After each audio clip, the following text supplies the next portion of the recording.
ಪ್ರಭಾವಿ ವ್ಯಕ್ತಿ ರಾಜಕಾರಣಿಗಳ ಬ್ಲ್ಯಾಕ್ ಮನಿ ಅಂತ ಹೇಳಿದಾಗ ಕಪ್ಪು ಹಣವನ್ನು ತಂದು ಇಲ್ಲಿ ಸುರಿದು ಜನರಿಗೆ ಬಡ್ಡಿ ಕೊಡ್ತಾ ಇದ್ದಾರೆ. ಸ್ಟೇ ಆರ್ಡರಲ್ಲೇ ಇವರ ಜೀವನ ಆಗೋಯ್ತು.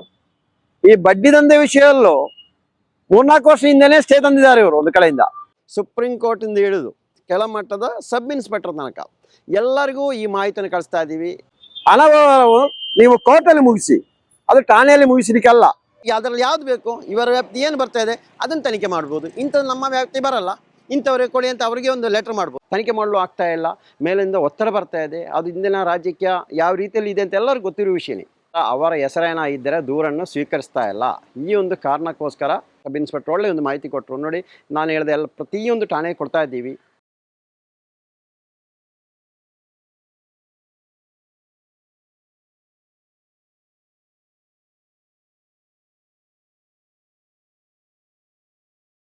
ಸೌಜನ್ಯ ಹೋರಾಟಗಾರರಿಗೆ ನಮಸ್ತೆ.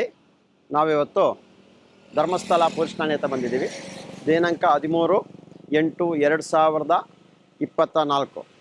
ಈ ಠಾಣೆ ಬಂದಿರೋ ಉದ್ದೇಶ ಏನಂತ ಹೇಳಿದ್ರೆ, ಕರ್ನಾಟಕ ರಾಜ್ಯಾದ್ಯಂತ ಧರ್ಮಸ್ಥಳ ಗ್ರಾಮಾಭಿವೃದ್ಧಿ ಯೋಜನೆ SKDRDP ಯೋಜನೆ ಮುಖಾಂತರವಾಗಿ ಸಾಲಕ್ಕೆ ಅಂದರೆ ಬಡ್ಡಿಗೆ ದುಡ್ಡು ಕೊಡ್ತಾ ಬಡ್ಡಿ ದಂಧೆ ಮಾಡ್ತಾ ಇದ್ದಾರೆ.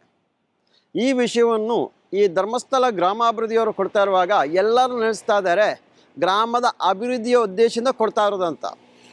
ಇದು ಕೇಂದ್ರ ಸರ್ಕಾರದ ಯೋಜನೆ. ಗ್ರಾಮವನ್ನು ಅಭಿವೃದ್ಧಿ ಮಾಡಬೇಕಂತ ಹೇಳಿ ಅವನು ತುಂಬ ಯೋಜನೆಗಳು ತಂದಿದ್ದಾರೆ.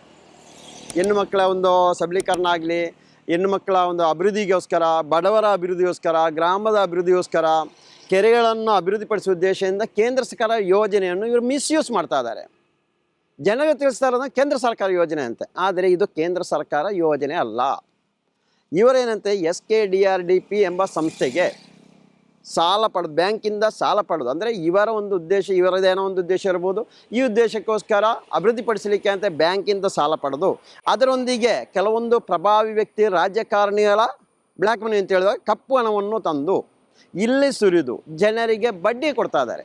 1 ಗಂಟೆ ಅರ್ಧ ಗಂಟೆ ಹೆಚ್ಚೆಮ್ಮೆ ಆದರೂ ಇವರ ಮನೆ ನುಗ್ಗೋ ಕೆಲಸ ಮಾಡ್ತಾ ಇದ್ದಾರೆ. ಇಷ್ಟೊಂದು ದೊಡ್ಡ ದಾದಾಗಿರಿ ಈ ಕರ್ನಾಟಕ ರಾಜ್ಯದಲ್ಲಿ ನಡ್ತಾ ಇದೆ. ಆದರೆ ಈ ಒಂದು ವಿಷಯ ಸಂಬಂಧಿಸಿದಂತೆ ಕೆಲವೊಂದು ಠಾಣೆಗೆ ಹೋಗಿ SKDRDP ಧರ್ಮಸ್ಥಳ ಗ್ರಾಮಾಭಿವೃದ್ಧಿ ಯೋಜನೆ ಅದರ ಅಧ್ಯಕ್ಷರ ವಿರುದ್ಧವಾಗಿ ದೂರು ನೀಡಿದರೆ ದೂರ ಪಡ್ಕೊಳ್ಳಲ್ಲ. ಇಲ್ಲ, ಅವ್ರಿಗೆ ಯಾವುದು ಬಂದಿಲ್ವಲ್ಲ, ಅವ್ರದ್ದು ಏನಕ್ಕೆ ಅಂತ ನಾನು ಕೇಳ್ತಾ ಇರೋದು, SKDRDP ಯಾರ್ದು? ಆ ಪ್ರಭಾವಿ ವ್ಯಕ್ತಿಯವರು ತಾನೇ, ಅದಕ್ಕೆ ಅವರ ವಿರುದ್ಧನೇ ಕೊಡಬೇಕು. ನಾವು ದೂರು ಕೊಟ್ಟರೆ ಅವ್ರು ಪರಿಶೀಲನೆ ಮಾಡೋದು ಮಾತ್ರ ಇಲಾಖೆಯವರ ಕೆಲಸ. ಈ ಒಂದು ವಿಷಯ ನಾನು RTIಯಲ್ಲಿ ಕೇಳುವಾಗ ಇಲ್ಲ, ನಮಗೆ ದೂರು ಬಂದಿಲ್ಲ ಅಂತ ಹೇಳಿದ್ರು. ಇವತ್ತು ನಾವು ಸುಪ್ರೀಂ ಕೋರ್ಟಿಂದ ಹಿಡಿದು ಕೆಳಮಟ್ಟದ ಸಬ್ ಇನ್ಸ್ಪೆಕ್ಟರ್ ತನಕ ಎಲ್ಲರಿಗೂ ಈ ಮಾಹಿತಿಯನ್ನು ಕಳಿಸ್ತಾ ಇದ್ದೀವಿ. ಲೆಟ್ರ್ ಮಾಡಿ ಮೇಲ್ ಮುಖಾಂತರವಾಗಿ ಎಲ್ಲವನ್ನು ಏನಾಗಿದೆ ಧರ್ಮಸ್ಥಳದಲ್ಲಿ 2000ರಿಂದ ಇಲ್ಲಿಗೆ ಎಷ್ಟು ಕೊಲೆಗಳಾಗಿದೆ, ಯಾವ ಕೊಲೆ ಎಲ್ಲಿದೆ, ಯಾವ ರೀತಿಯ ಸಾಕ್ಷಿ ಬೇಕು ಎಂಬುದನ್ನೆಲ್ಲ ಆ ಒಂದು ಲೆಟ್ರಲ್ಲಿ ಎಲ್ಲವನ್ನೂ ಮೆನ್ಷನ್ ಮಾಡಿ ನಾವು ಕೊಟ್ಟಿದ್ದೀವಿ. ಇನ್ನು ಇಲಾಖೆಯಲ್ಲಿ ಎಷ್ಟೋ ಜನ ಇರ್ಬೋದು, ಆ ಸೌಜನ್ಯ ಹೆಣ್ಮಗಳಿಗೆ ನ್ಯಾಯ ಸಿಗಬೇಕು, ಅದೇ ರೀತಿಯಲ್ಲಿ ಧರ್ಮಸ್ಥಳ ಬಡ್ಡಿದಂದೆ ನಿಲ್ಲಬೇಕು, ಇಲ್ಲಿ ಆಗಿರೋ ಅತ್ಯಾಚಾರ ಸತ್ಯಾಸತ್ಯ ಹೊರಗೆ ಬರಬೇಕು, ನನಗೊಂದು ಮಾಹಿತಿ ಬರ್ತಾ ಇಲ್ಲ, ನನಗೊಂದು ದೂರು ಬರ್ತಾ ಇಲ್ಲ, ಬಂದರೆ ನಾನು ಮಾಡ್ತಾ ಇದ್ದೆ, ಎಷ್ಟೋ ಜನ ಹೇಳ್ತಾ ಇದ್ದಾರೆ. ಅದಕ್ಕೋಸ್ಕರ ಇವತ್ತು ದೇಶದ ಎಲ್ಲ ಪ್ರತಿಯೊಬ್ಬರಿಗೆ ಕೊಡ್ತಾ ಇದ್ದೀವಿ, ಎಲ್ಲ ಜನಪ್ರತಿನಿಧಿಗಳು ತಲುಪಿಸ್ತಾ ಇದ್ದೀವಿ. ಯಾರಾದರೂ ಒಬ್ಬರು ನಿಷ್ಠಾವಂತ, ಪ್ರಾಮಾಣಿಕ, ದೇಶ ಸೇವೆ, ಜನಸೇವೆ ಮಾಡಬೇಕೆಂಬ ಚಿಂತೆ ಇರುವ ಅಧಿಕಾರಿ, ರಾಜಕಾರಣಿಗಳು, ಅವರಿಗೋಸ್ಕರ ನಾವು ಇವತ್ತು ಇಳಿದೀವಿ. ಅವರ ಯಾರಾದರೂ ಒಬ್ಬರು ಬಂದು ಈ ಸತ್ಯಾಸತ್ಯ ಘಟನೆಯನ್ನು ಜನಗೆ ತಿಳಿಸಿಕೊಡಲಿ. ಅದು ಅಲ್ಲದೆ ಇನ್ನು ಮುಂದೆ ಯಾವ ಠಾಣೆಗೂ ಈ ಧರ್ಮಸ್ಥಳ ಗ್ರಾಮಾಭಿವೃದ್ಧಿ ಯೋಜನೆ ಬಂದು ದೂರು ಕೊಡ್ತಾ ಇರುವಾಗ ಪರಿಶೀಲನೆ ಮಾಡಬೇಕು. ಈ ಒಂದು ಸಂಸ್ಥೆ ಕಾನೂನು ಚೌಕಟ್ಟಲ್ಲಿ ಕೆಲಸ ಮಾಡ್ತಾ ಇದ್ದಾರಾ, ಈ ಜನಪ್ರತಿನಿಧಿಗಳು ಇದರಲ್ಲಿ SP ಯೋಜನೆಗೆ ನೇಮಕ ಮಾಡಿದ್ದಾರೆ ಬಡ್ಡಿ ದಂಧೆ ಮಾಡಲಿಕ್ಕೋಸ್ಕರ, ಇವರು ಕಾನೂನು ಚೌಕಟ್ಟು ಇದ್ದಾರೆ ಇಲ್ಲವ ನೋಡಿ ದೂರು ತಗೊಳ್ಬೇಕು. ಆ ಒಂದು ಉದ್ದೇಶದಿಂದಲೂ ಇವತ್ತು ನಾವು ದೂರು ಕೊಟ್ಟಿದ್ದೀವಿ. ಮೊದಲನೇದಾಗಿ ನಾನು ಧರ್ಮಸ್ಥಳ ಠಾಣೆಗೆ ಕೊಟ್ಟಿದ್ದೀವಿ. ಇನ್ನು ಉಳಿದ ಬೆಳ್ತಂಗಡಿ ಠಾಣೆ ಆಗಲಿ, ಬಂಟ್ವಾಳ ಎಲ್ಲ ಠಾಣೆ ಇವತ್ತಿನ ದಿನ ದಕ್ಷಿಣ ಎಲ್ಲ ಠಾಣೆಗೂ SP ಅವರಿಗೂ ಕೊಡ್ತಾ ಇದ್ದೀವಿ. ಉಳಿದ ಕೆಲಸವನ್ನು ಏನಂತ ಹೇಳಿ ನಾವು ಅಂಚೆ ಮುಖಾಂತರ ತಲುಪಿಸೋ ಕೆಲಸವನ್ನು ಮಾಡ್ತಾ ಇದ್ದೀವಿ. ಎಲ್ಲ ಅಧಿಕಾರಿಗಳನ್ನು ವಿನಂತಿ ಮಾಡ್ಕೊಳ್ತಾ ಇದ್ದೀವಿ, ತನಿಖೆ ಮಾಡಿ, ಇದೇನು ಘಟನೆ ತನಿಖೆ ಮಾಡಿ ವರದಿ ಕೊಡಿ. ಇಲ್ಲ ನಿಮಗೆ ಹಣಕಾಸು ವ್ಯವಹಾರ ತನಿಖೆ ಮಾಡಲಿಕ್ಕೆ ಆಗಲ್ಲ, EDವರೆಗೆ ಕಳಿಸಿ, ಇಲ್ಲ ಸರ್ಕಾರಕ್ಕೆ ಕಳಿಸಿ. ಇದು ನಮಗೆ ಬರಲ್ಲ, ಸರ್ಕಾರ ತನಿಖೆ ಮಾಡಬೇಕಂತ ಸತ್ಯಾಸತ್ಯ ಹೊರಗೆ ಬರಲಿ. ಇವೆಲ್ಲೇ ಗೊತ್ತಾಗಿದೆ. ಇನ್ನೊಂದು ಅವರ ಪ್ರಕಾರ 5 ತಿಂಗಳು ಇರ್ಬೋದು ಈ ಬಡ್ಡಿ ದಂಧೆ, ನನ್ನ ಪ್ರಕಾರ ಒಂದು 3 ತಿಂಗಳು ಇರ್ಬೋದು ಬಡ್ಡಿ ದಂಧೆ. ಅಷ್ಟೊಂದು ಎಲ್ಲ ಕ್ಲೋಸ್ ಆಗುತ್ತೆ. ನ್ಯಾಯಪರವಾಗಿ ಇವಾಗ 8 ತಿಂಗಳಿಂದ ಈ ಕಡೆ ಮಾಡ್ತಾ ಇದ್ದಾರೆ. ಏನು ಸಂಘ ನೇರವಾಗಿ ಬ್ಯಾಂಕಿಗೆ ಖಾತೆ ತೆರೆದು ಬ್ಯಾಂಕ್ ಮುಖಾಂತರವಾಗಿ ಟ್ರಾನ್ಸಾಕ್ಷನ್ ಮಾಡ್ತಾ ಬ್ಯಾಂಕಿಂದ ಸಾಲ ಕೊಡುವ ಕೆಲಸವನ್ನು ಇವಾಗ ಪ್ರಾರಂಭ ಮಾಡಿದ್ದಾರೆ. ಅಂದರೆ ಇವಾಗ ತನಿಖೆ ಬಂದರೆ ಇದನ್ನು ತೋರಿಸುವಂಥ ಕೆಲಸ ಮಾಡ್ತಾರೆ. ಅದಕ್ಕೆ 2000ದಿಂದ ಈ ಕಡೆ ಆಗಿರುವಂಥ ಎಲ್ಲ ಘಟನೆಯನ್ನು ತನಿಖೆ ಮಾಡಬೇಕು. ಈ ಮೂಲಕ ಎಲ್ಲ ಅಧಿಕಾರಿಗಳು ವಿನಂತಿಸ್ಕೊಳ್ತಾ ಇದ್ದಾರೆ. ಧರ್ಮಸ್ಥಳ ಠಾಣೆಯಲ್ಲಿ ದೂರು ತಗೊಂಡಿದ್ದಾರೆ. ತಗೊಂಡಿದ್ದಾರೆ. ಯಾರು ತಗೊಂಡಿದ್ದಾರೆ? ಸಬ್ ಇನ್ಸ್ಪೆಕ್ಟರ್ ತಗೊಂಡಿದ್ದಾರೆ. ಏನಿಲ್ಲ, ಅವರು ಹೇಳೋ ತನಿಖೆ ಮಾಡ್ತೀವಿ ನೋಡಿ, ಅದು ಇಡಿಗೆ ಬರುತ್ತೆ ಅಂತ. ಅವಾಗ ನಾನು ಹೇಳ್ತೀನಿ ಇಡಿ ಬರ್ಬೋದು, ಈ ವ್ಯಾಪ್ತಿ ನನಗೆ ಬರಲ್ಲ, ಅದು ಇಡಿಗೆ ಕೊಡಿ. ನನ್ನಲ್ಲಿ ಪತ್ರದಲ್ಲಿ ಭೂಮಿ ವ್ಯವಹಾರ ಇದೆ, ಹಣಕಾಸು ವ್ಯವಹಾರ ಇದೆ, ಕೊಲೆ ಆಗಿರುವಂಥದ್ದಿದೆ, ದರೋಡೆ ವಿಷಯ ಇದೆ, ಎಲ್ಲವನ್ನೂ ಒಂದು ಪತ್ರ ಸೇರಿಸ್ತೀನಿ. ಅಂದರೆ ಸುಪ್ರೀಂ ಕೋರ್ಟ್ ನ್ಯಾಯಾಧೀಶ ಕಳಿಸೋ ಪತ್ರದಲ್ಲಿದ್ದೀವಿ. ಆ ಪತ್ರದ ಒಂದು ಪ್ರತಿಯನ್ನು ಇಲ್ಲೇ ಕೊಟ್ಟಿರೋದು. ಆವಾಗ ಎಲ್ಲ ಪತ್ರದ ಪಾಯಿಂಟು ಅದರಲ್ಲಿದೆ. ಇವರಿಗೆ ಅದರಲ್ಲಿ ಯಾವುದು ಬೇಕು, ಇವರ ವ್ಯಾಪ್ತಿ ಏನು ಬರ್ತಾ ಇದೆ ಅದನ್ನು ತನಿಖೆ ಮಾಡ್ಬೋದು. ಇಂಥದ್ದು ನಮ್ಮ ವ್ಯಾಪ್ತಿ ಬರಲ್ಲ, ಇಂಥವ್ರಿಗೆ ಕೊಡಿ ಅಂತ ಅವರಿಗೆ ಒಂದು ಲೆಟ್ರ್ ಮಾಡ್ಬೋದು. ಈ ರೀತಿಯಲ್ಲೂ ನಮ್ಮ ಲೆಟ್ರ್ ಮಾಡಿ ಕೊಡಿ ಅಂತಲೂ ನಾನು ಅವ್ರಿಗೆ ಹೇಳಿದ್ದೀನಿ. ದಕ್ಷಿಣ ಕನ್ನಡ ಜಿಲ್ಲೆ ಬೆಳ್ತಂಗಡಿ ತಾಲೂಕು ಬೆಳ್ತಂಗಡಿ ಪೊಲೀಸ್ ಠಾಣೆ ಬಂದಿದ್ದೀವಿ. ಕರ್ನಾಟಕ ರಾಜ್ಯಾದ್ಯಂತ ಧರ್ಮಸ್ಥಳ ಗ್ರಾಮಾಭಿವೃದ್ಧಿ ಯೋಜನೆ ಎಂಬ ಒಂದು ಸಂಸ್ಥೆ ಮುಖಾಂತರವಾಗಿ ಜನರಿಗೆ ಮೋಸ ಮಾಡ್ತಾ ಇದ್ದಾರೆ. ಈ ಒಂದು ಸಂಸ್ಥೆ ವಿಚಾರವಾಗಿ ಯಾವುದೇ ಒಂದು ಜನಪ್ರತಿನಿಧಿ ಆಗಲಿ ದೊಡ್ಡ ಉನ್ನತ ಅಧಿಕಾರಿಯಾಗಲಿ ತನಿಖೆ ನಡೆಸ್ತಾ ಇಲ್ಲ. ಎಷ್ಟೇ ದೂರು ಕೊಟ್ಟರು ಆ ದೂರನ್ನು ಈ ಧರ್ಮಸ್ಥಳ ಗ್ರಾಮಾಭಿವೃದ್ಧಿ ಯೋಜನೆಯವರ ಏನು ಅಧ್ಯಕ್ಷರಿರದಲ್ಲ ಅವರ ಹೆಸರೇನ ಇದ್ದರೆ ದೂರನ್ನು ಸ್ವೀಕರಿಸ್ತಾ ಇಲ್ಲ. ಈ ಒಂದು ಕಾರಣಕ್ಕೋಸ್ಕರ ಇವತ್ತು ನಾವು ಖುದ್ದಾಗಿ ನೀತಿ ತಂಡದಿಂದ ಹಾಗೂ ಸೌಜನ್ಯ ಹೋರಾಟಗಾರರಾಗಿ ನಾವು ಇವತ್ತು ಎಲ್ಲ ಠಾಣೆಗೂ ಪ್ರತಿಯೊಂದು ಠಾಣೆಗೂ ನಾವು ಇದೊಂದು ದೂರನ್ನು ಕೊಡ್ತಾ ಇದ್ದೀವಿ. ಇದನ್ನು ತನಿಖೆ ಆಗಬೇಕು. ತನಿಖೆ ನಡೆಸಿ ಮುಂದಿನ ಕ್ರಮಗಳು ನಮಗೆ 100% ಗ್ಯಾರಂಟಿ ಇದೆ. ಇದರಲ್ಲಿ 100% ಯಾವುದೇ ಒಂದು ದಾಖಲೆ ಇಲ್ಲದೆ RBI ದಾಖಲೆ ಆಗಲಿ ಯಾವುದು ಇಲ್ಲದೆ ಕೊಡ್ತಾ ಇದೆ. ಇದನ್ನು ಎಷ್ಟೇ ಹೇಳಿದ್ರು ಯಾರು ಕೇಳ್ತಾ ಇಲ್ಲ. ಆದರೆ ಅಧಿಕಾರಿಯವರಿಗೆ ಕೆಳಮಟ್ಟ ಅಧಿಕಾರಿಗೆ ತನಿಖೆ ಮಾಡಲು ಆಗ್ತಾ ಇಲ್ಲ. ಮೇಲಿಂದ ಒತ್ತಡ ಬರ್ತಾ ಇದೆ. ಅದು ಇಂದಿನ ರಾಜ್ಯಕ್ಕೆ ಯಾವ ರೀತಿಯಲ್ಲಿ ಇದೆ ಅಂತ ಎಲ್ಲರಿಗೂ ಗೊತ್ತಿರೋ ವಿಷಯನೇ. ಈ ಒಂದು ಕಾರಣದಿಂದ ನಾವಾಗಿ ಕೊಡ್ತಾ ಇದ್ದೀವಿ. ಇವತ್ತು ಬೆಳ್ತಂಗಡಿ ಠಾಣೆ ಬಂದೆ, ಸಬ್ ಇನ್ಸ್ಪೆಕ್ಟರ್ ಒಳ್ಳೆಯ ಒಂದು ಮಾಹಿತಿ ಕೊಟ್ಟರು. ನೋಡಿ ನಾನು ಹೇಳಿದೆ ಎಲ್ಲ ಪ್ರತಿಯೊಂದು ಠಾಣೆಗೆ ಕೊಡ್ತಾ ಇದ್ದೀವಿ. ಇದನ್ನು ಸ್ವೀಕರಿಸಿ ನೀವು ನಿಮ್ಮ ತನಿಖೆ ಮಾಡಿ. ಇಲ್ಲಿ ದೂರು ಇನ್ನೊಂದು ಧರ್ಮಸ್ಥಳ ಗ್ರಾಮಾಭಿವೃದ್ಧಿ ಯೋಜನೆ ವಿರುದ್ಧವಾಗಿ ದೂರು ಬಂದು ಇಲ್ಲ ಧರ್ಮಸ್ಥಳ ಗ್ರಾಮಾಭಿವೃದ್ಧಿ ದೂರು ಕೊಟ್ಟರೆ ಕಾನೂನು ಚೌಕಟ್ಟಲ್ಲಿ ಬಡ್ಡಿವಾರ ಮಾಡ್ತಾ ಇದ್ದಾರಾ ಅಂತ ಒಂದು ತನಿಖೆ ಮಾಡಿ ಅಂತೇಳಿ ಅದಕ್ಕೋಸ್ಕರ ಕೊಟ್ಟಿದ್ದೀವಿ. ಅದನ್ನೇ ಹೇಳಿದ್ರು ಅವರು ಹೇಳಿದ್ರು ನಾವು ಇದನ್ನು ಇವಾಗ ನಾವು ಮೇಲಾಧಿಕಾರಿಗೆ ಕಳಿಸ್ಕೊಡ್ತೀವಿ, ಅಲ್ಲಿ ಏನೋ ಒಂದು ಕಮಿಟಿ ರಚನೆ ಮಾಡಿ ತನಿಖೆ ಮಾಡ್ಬೋದು, ಆ ಸತ್ಯಾಸತ್ಯ ವಿಷಯ ಹೊರಗೆ ಬರ್ಬೋದು ಅಂತ ಹೇಳಿದ್ರು. ಒಳ್ಳೆಯ ಒಂದು ಸಲಹೆಯನ್ನು ಕೊಟ್ಟಿದ್ದಾರೆ. ಇಂಥ ಅಧಿಕಾರಿಗಳು ನಮ್ಮ ಠಾಣೆಯಲ್ಲಿರಲಿ, ಈ ಒಂದು ವಿಷಯವನ್ನು ಪ್ರತಿಯೊಬ್ಬರು ತನಿಖೆ ಮಾಡಿ ನೊಂದವರಿಗೆ ನ್ಯಾಯ ಕೊಡಿಸೋ ಕೆಲಸ ಮಾಡಿ ಅಂತ.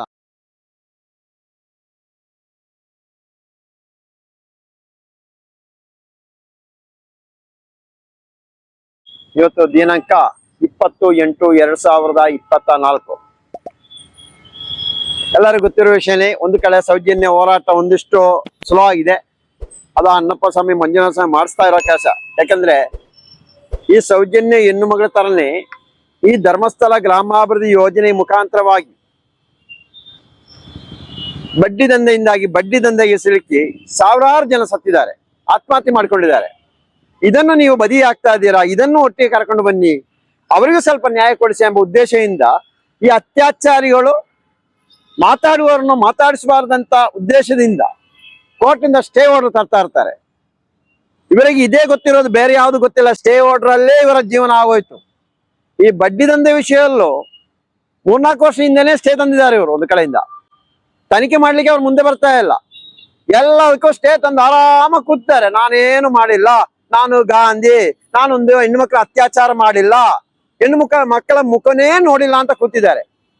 ಇವಾಗ ಏನಂತ ಹೇಳಿದ್ರೆ, ಒಂದು ಕಡೆಯಿಂದ ಪೊಲೀಸ್ ಇಲಾಖೆನ ಪೊಲೀಸ್ ಠಾಣೆಗಳಿಗೆ ದೂರು ಕೊಡ್ಲಿಕ್ಕೆ ಹೋದ್ರೆ ಆ ಠಾಣೆಯಲ್ಲಿ ದೂರು ಕೊಡ್ಲಿಕ್ಕೆ ಈ ಬಡ್ಡಿ ದಂಧೆಯಿಂದ ನೊಂದು ಠಾಣೆಗಳಿಗೆ ದೂರು ಕೊಡ್ಲಿಕ್ಕೆ ಹೋದ್ರೆ ಅವರು ಈ ಧರ್ಮಸ್ಥಳ ಗ್ರಾಮಾಭಿವೃದ್ಧಿ ಯೋಜನೆಯವರ ಇಲ್ಲ SKDRDP ಇವರ ಕೆಲಸದಾಳ ತರ ವರ್ತನೆ ಮಾಡ್ತಾ ಇದ್ದಾರೆ. ಅದು ಏನಂತ ಗೊತ್ತಾಗ್ತಾ ಇಲ್ಲ. ಇವಾಗ ಕಾನೂನು ಪಾಲನೆ ಮಾಡುವರ ಇಲ್ಲ ಅವರೊಟ್ಟಿಗೆ ಇದ್ದಾರ? ಎಲ್ಲ ಅಧಿಕಾರಿಗಳು ಹೇಳ್ತಾ ಇಲ್ಲ. ಒಂದಿಷ್ಟು ಪೊಲೀಸ್ ಅಧಿಕಾರಿಯಿಂದಾಗಿ ಉಳಿದ ಪೊಲೀಸ್ ಅಧಿಕಾರಿಯವರಿಗೆ ಕಲಂಕ ತರುವ ಕೆಲಸವನ್ನು ಮಾಡ್ತಾ ಇದ್ದೀರಾ. ಈ ವಿಷಯದಲ್ಲಿ ಇವತ್ತು ನಾನು IG ಅವರಿಗೆ ಒಂದು ಮನವಿ ಮಾಡಿದೀವಿ. ಏನು ಸುಪ್ರೀಂ ಕೋರ್ಟ್ ಏನು ಆದೇಶ ಕೊಟ್ಟಿದ್ದಾರೆ, ಅನವರವು ನೀವು ಕೋರ್ಟಲ್ಲಿ ಮುಗಿಸಿ, ಅದು ಠಾಣೆಯಲ್ಲಿ ಮುಗಿಸ್ಲಿಕ್ಕಲ್ಲ. ದೂರು ಕೊಟ್ಟರೆ ನೀವು ತಗೊಂಡಿದ್ದೀರಲ್ಲ, ಅದು ಕಟ್ಟಲೇಬೇಕು.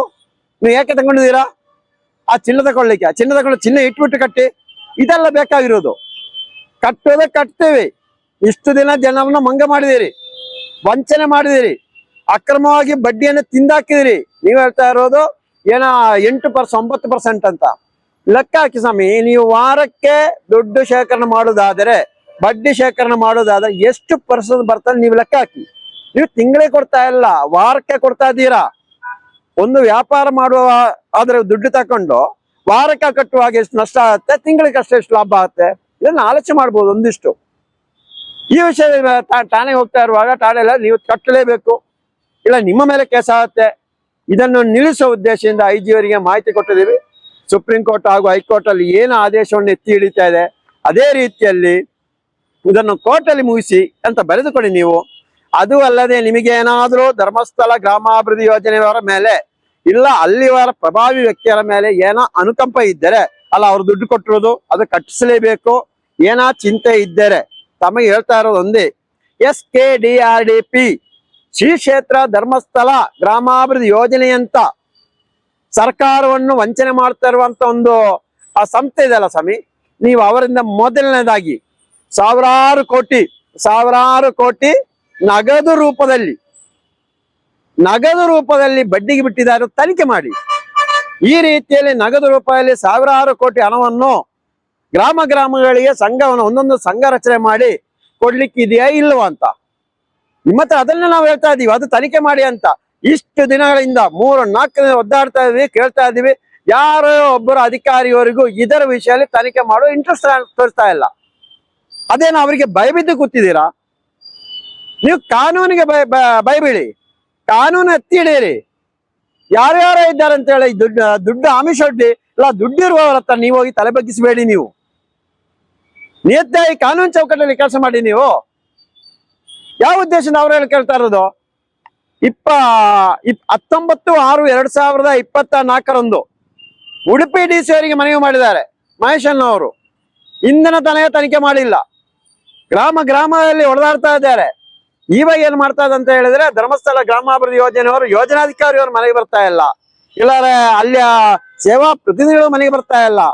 ಏನು ಗುಂಪುಗಟ್ಟು ರಚನೆ ಮಾಡಿ ಆ ಗುಂಪಿಗೆ ನಗದು ರೂಪದಲ್ಲಿ ಹಣ ಕೊಟ್ಟಿದಾರ, ಅವರಿಂದ ಹೊಡೆದ ಕೆಲಸ ಮಾಡ್ತಾ ಇದ್ದಾರೆ. ಏನು ಬ್ರಿಟಿಷರು ಏನು ಸೇಮ್ ದೇಶಕ್ಕೆ ಬರಲಿಕ್ಕೆ ಯಾವ ರೀತಿಯಲ್ಲಿ ರಾಜರ ಮಧ್ಯೆ ಹೊಡೆದಾಡಿಸ್ತಾರ, ಸೇಮ್ ಅದೇ ಡಿಟ್ಟೋ ಕೆಲಸ ಮಾಡ್ತಾ ಇದ್ದಾರೆ. ಇವರ ಏನು ಅಲ್ಲಿಂದ ಬಾಕಿ ಬ್ರಿಟಿಷರು ಹೋಗುವಾಗ ಯಾರನ್ನೋ ಬಿಟ್ಟೋದ್ರು, ಅವರೇ ಅಂತ ಕಾಣಿಸ್ತಾ, ಇವರು ಬೇರೆ ಯಾರಲ್ಲ ಇವರು. ಆದ್ರಿಂದ ನಾವು ಹೇಳ್ತಾ ಇರೋ, ನೀವು ತನಿಖೆ ಮಾಡಿದ ನಂತರ ಕಟ್ಬೇಡಿ ಅಂತ ಹೇಳಿ. ಇನ್ನು ಗ್ರಾಮಾಭಿವೃದ್ಧಿ ಯೋಜನೆ ಅಂದ್ರೆ ಕೇಂದ್ರ ಸರ್ಕಾರ ತಂದಿರುವಂತ ಒಂದು ಯೋಜನೆ, ಅದು ಗ್ರಾಮಾಭಿವೃದ್ಧಿ ಯೋಜನೆ. ಅದು ಗ್ರಾಮದಲ್ಲಿ ಒಂದು 10 ಜನ 8 ಜನ 5 ಜನ ಒಂದು ತಂಡ ರಚನೆ ಮಾಡಿ ಒಂದು ವಾರಕ್ಕೆ 10 ರೂಪಾಯಿ 50 ರೂಪಾಯಿ 100 ರೂಪಾಯಿ ಕಟ್ತಾ ಅದನ್ನು ಬ್ಯಾಂಕ್ಗೆ ಕೊಡುತ್ತಾ, ಬ್ಯಾಂಕ್ ಕಟ್ಟಿ ಆ ಒಂದು ಖಾತೆಯನ್ನು ತೆರೆದು, ಅಂದ್ರೆ ಒಂದು 10 ಜನ ಸಂಘಟನೆ ಸೇರುವಾಗ ಅದರಲ್ಲಿ ಅಧ್ಯಕ್ಷರು, ಕಾರ್ಯದರ್ಶಿ, ಖಜಾಂಜಿ ಈ ರೀತಿಯಲ್ಲಿ ಅದಕ್ಕೆ ಅವರನ್ನು ನೇಮಕ ಮಾಡಿ ಅವರ ಮುಖಾಂತರವಾಗಿ ಬ್ಯಾಂಕ್ಗೆ ಖಾತೆ ತೆರೆದು ಬ್ಯಾಂಕಲ್ಲಿ ಒಂದು ಆಕಳೆಗಳೊಂದು ಹಣದ ಚಲಾವಣೆ ಮಾಡುತ್ತಾ ತೋರಿಸಿದರೆ ಬ್ಯಾಂಕ್ ಅವರು ಕೊಡ್ತಾ ಇದ್ರು. ಅದನ್ನು ಆ ರೀತಿಯಲ್ಲಿ ಆ ಸಂಘವನ್ನು ಅಭಿವೃದ್ಧಿಪಡಿಸಿ ಅಂತ ಹೇಳ್ತಾ ಇರೋದು.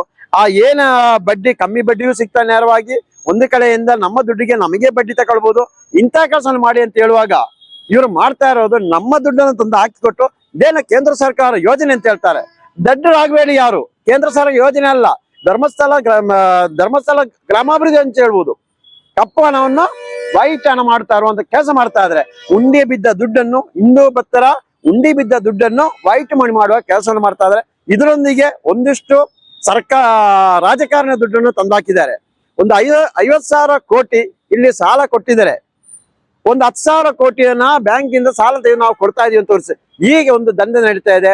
ಎಲ್ಲಾ ಪೊಲೀಸ್ ಅಧಿಕಾರಿಗೂ ನಾನು ಮಾಹಿತಿ ಕಳಿಸ್ತೀವಿ, ಪ್ರತಿಯೊಬ್ಬರಿಗೂ ಕಳಿಸ್ತಾ DC ಅವರಿಗೂ ಮಾಹಿತಿ ಕಳಿಸ್ತಾವೆ. ಆದಷ್ಟು ಬೇಗ ನಿಷ್ಠಾವಂತ ಪೊಲೀಸ್ ಅಧಿಕಾರಿ ಇಲ್ಲಾಂದ್ರೆ ಕರ್ನಾಟಕ ರಾಜ್ಯದಲ್ಲಿ ಯಾರಾದ್ರೂ ಅಧಿಕಾರಿ ಇದ್ರೆ ಇದನ್ನು ತನಿಖೆ ಮಾಡಿ ಜನರಿಗೆ ತಿಳಿಸಿ ಇದು ನಿಯತ್ತಾಗಿ ನಡೀತಾ ಇಲ್ವಾ ಅಂತ. ಇಲ್ಲ ನಿಮ್ಗೆ ಆಗಲ್ಲ ಬರೀರಿ, ಈಡಿಗೆ ಬರೀರಿ, ನಮ್ಮ ವ್ಯಕ್ತಿ ಬರಲ್ಲ, ಈಡಿಗೆ ಬರೆದು ತನಿಖೆ ಮಾಡುವ ಕೆಲಸ ಮಾಡಿ ಅಂತ ಈ ಮೂಲಕ ನಾವು ಸೌಜನ್ಯ ಹೋರಾಟಗಾರರು ತಮ್ಮೆಲ್ಲ ಎಲ್ಲ ಅಧಿಕಾರಿಗಳು ವಿನಂತಿಸಿಕೊಳ್ತಾ ಇದ್ದೀವಿ.